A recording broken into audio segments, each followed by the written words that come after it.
Welcome back, Dolly friends. Today we've got Johnny back out from his sun bath. He is no longer really yellowy brown. He's quite peachy, and I'm really happy with him. It was about 4 hours in 60-degree sunny weather here in Tennessee. So may take longer if you're in a colder climate.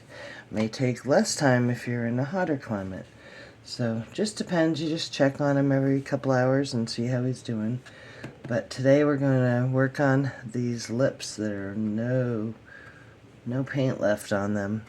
And so I'll be using Delta Cream Coat or Ceramic Coat, whatever it is, and sealing with Mod Podge. And I do mix my own color because this is too orangey, and this makes it a little more natural looking. So let me get this mixed up and I'll be right back. Okay, so I've mixed up my color, and don't scream at me, art people.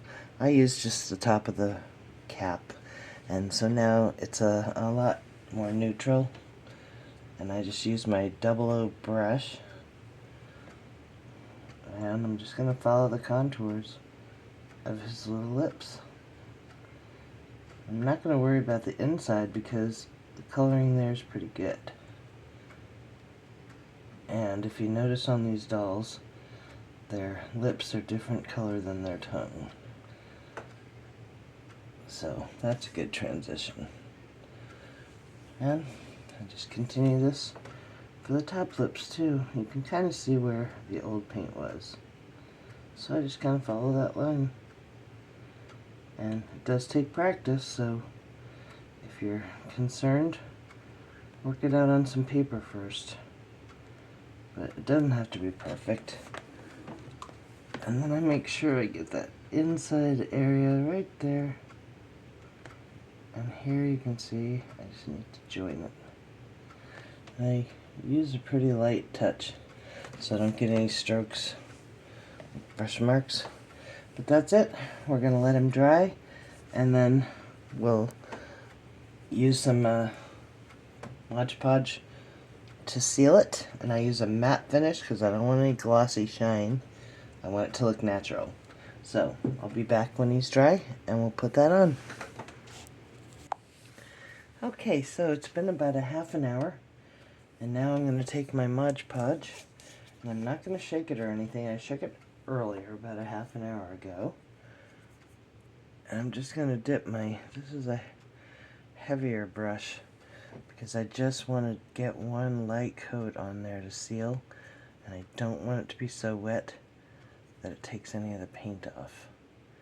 But I'm just going to brush it on, and it's not going to leave a bunch of brush marks. And I do the tongue even though I didn't paint that, just because I like the even coat. Okay, so there you have it, and if you find you slobbered a little outside the lines, this is the time just to go ahead and wipe it up. But we'll give him another half an hour or so to dry, and then we'll be ready to work on the eyes, because I'm sure you're looking at him going, ew, what in the heck happened? His eyes are very cloudy, but we're going to remedy that, and I'll do that in a bit after this dries. Thanks. Okay, so been another 30 minutes or so.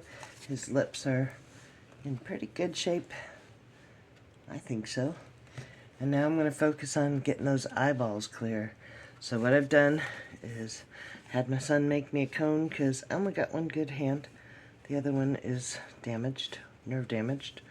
So he made me a cone about the size of the eyes minus the lashes, which will fit right up there. Have my handy dandy blow dryer, and this is going to take probably 20 or 30 minutes. So I do it on low. You could try high, but I don't want to damage the lashes or the plastic of the eyeball. So I do use low, and these are my only two good fingers on this hand. So I'm going to try to keep it where it needs to be. Turn on the blow dryer,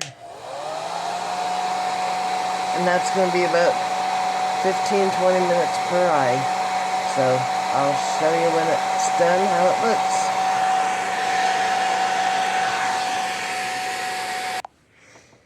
So, this has been after about 15 minutes. You can see the difference between the two eyes. So I'll probably give him a few more minutes on this eye on this side, and then I'll work on the other. So, I'll be back when he's done, and we'll move on to the next step.